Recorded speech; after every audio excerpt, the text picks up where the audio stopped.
ক্রিকেটের ব্যাকরণ বলে পাহাড়ি কন্ডিশনে 211 রানের লক্ষ্য তাড়া করা প্রায় অসম্ভব। তার উপর যদি দলের টপ অর্ডারের 3 জন ব্যাটার মাত্র 33 রানের মাথায় প্যাভিলিয়নে ফিরে যান, তবে জয় শব্দটা কেবল স্বপ্ন মনে হয়। কিন্তু 2026 আইপিএলের 55তম ম্যাচে ধর্মশালার এইচপিসিএ স্টেডিয়াম সাক্ষী থাকল এক অবিশ্বাস্য রূপকথার, যেখানে গাণিতিক সমীকরণ হার মানল হার না মানা মানসিকতার কাছে। টি-20 ক্রিকেটের ইতিহাসে এই মাঠে যা আগে কখনো ঘটেনি, আজ তাই করে দেখালো দিল্লি ক্যাপিটালস।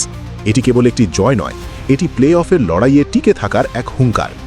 কিন্তু কিভাবে সম্ভব হলো এই মিরাকেল? যখন পাওয়ার প্লেতে দিল্লির অবস্থা ছিল শোচনীয়, তখন কোন রণকৌশলে পাঞ্জাব কিংসের ডেরা থেকে জয় ছিনিয়ে নিল ক্যাপিটালস বাহিনী? এবং এই জয়ের পর আইপিএল পয়েন্ট টেবিলের সমীকরণ কতটা জটিল হয়ে উঠল, সবকিছুর উত্তর মিলবে আজকের এই বিস্তারিত বিশ্লেষণে। ভিডিওর শেষ অংশে থাকছে দিল্লির প্লে অফে যাওয়ার সেই গোপন রোডম্যাপ। ধর্মশালার হাই অল্টিটিউড মাঠে টসে জিতে দিল্লি প্রথমে বোলিং করার সিদ্ধান্ত নেয়। পাঞ্জাব কিংসের হয়ে শুরুটা ছিল দুর্দান্ত। ওপেনার প্রিয়াংশ আর্য খেলেন 56 রানের এক ঝোড়ো ইনিংস। মিডল অর্ডারে কুপার কনলি 38 রান করে ভিত মজবুত করেন। তবে ইনিংসের আসল মোড় ঘুরিয়ে দেন অধিনায়ক শ্রেয়াস আইয়ার। তিনি 59 রানে অপরাজিত থেকে দলকে নিয়ে যান 5 উইকেটে 211 রানের এক পাহাড় সম উচ্চতায়। দিল্লির হয়ে মিচেল স্টার্ক এবং মাধব তিওয়ারি 2টি উইকেট শিকার করলেও পাঞ্জাবের রানের গতি থামাতে পারেননি কেউ। জয়ের জন্য দিল্লির প্রয়োজন ছিল 211 রান, যা এই মাঠে এক হিমালয় সম চ্যালেঞ্জ। রান তাড়া করতে নেমে দিল্লির শুরুটা ছিল বিপর্যয়কর। অর্শদীপ সিং এবং যশ ঠাকুরের গতিতে দিশেহারা হয়ে মাত্র 33 রানের মধ্যে 3 উইকেট হারিয়ে ফেলে দিল্লি। গ্যালারিতে তখন নিস্তব্ধতা। কিন্তু ঠিক এই জায়গা থেকেই শুরু হয় কৌশলগত শ্রেষ্ঠত্বের লড়াই। ক্রিজে আসেন অক্ষর প্যাটেল এবং ডেভিড মিলার। অক্ষর প্যাটেল মাত্র 30 বলের মোকাবিলা করে 56 রানের এক দায়িত্বশীল ইনিংস খেলেন। অন্যদিকে কিলার মিলার খ্যাত ডেভিড মিলার 28 বলে খেলেন বিধ্বংসী 55 রানের ইনিংস। তারা কেবল রান করেননি, বরং পাঞ্জাবের স্পিনারদের ওপর আধিপত্য বিস্তার করে রান রেট নিয়ন্ত্রণে রাখেন। বিশেষ করে মিডল ওভারে তাদের ফুটওয়ার্ক এবং বাউন্ডারি খোঁজার দক্ষতা পাঞ্জাবের ফিল্ডিং সেটআপকে এলোমেলো করে দেয়।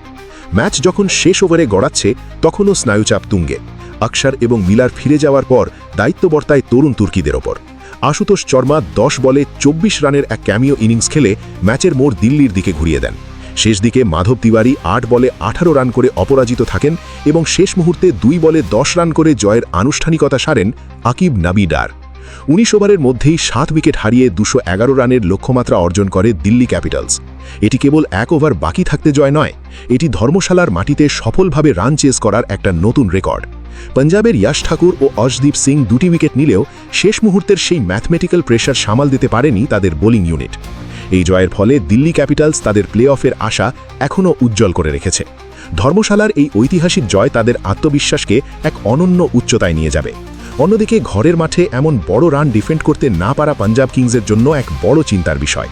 আপনাদের কি মনে হয়, অক্ষর প্যাটেলের এই ইনিংস কি তাকে চলতি মৌসুমের সেরা অলরাউন্ডারের তকমা এনে দেবে? আর দিল্লি কি পারবে এই মোমেন্টাম ধরে রেখে প্লে অফে পৌঁছতে? আপনার মতামত কমেন্ট বক্সে অবশ্যই জানান।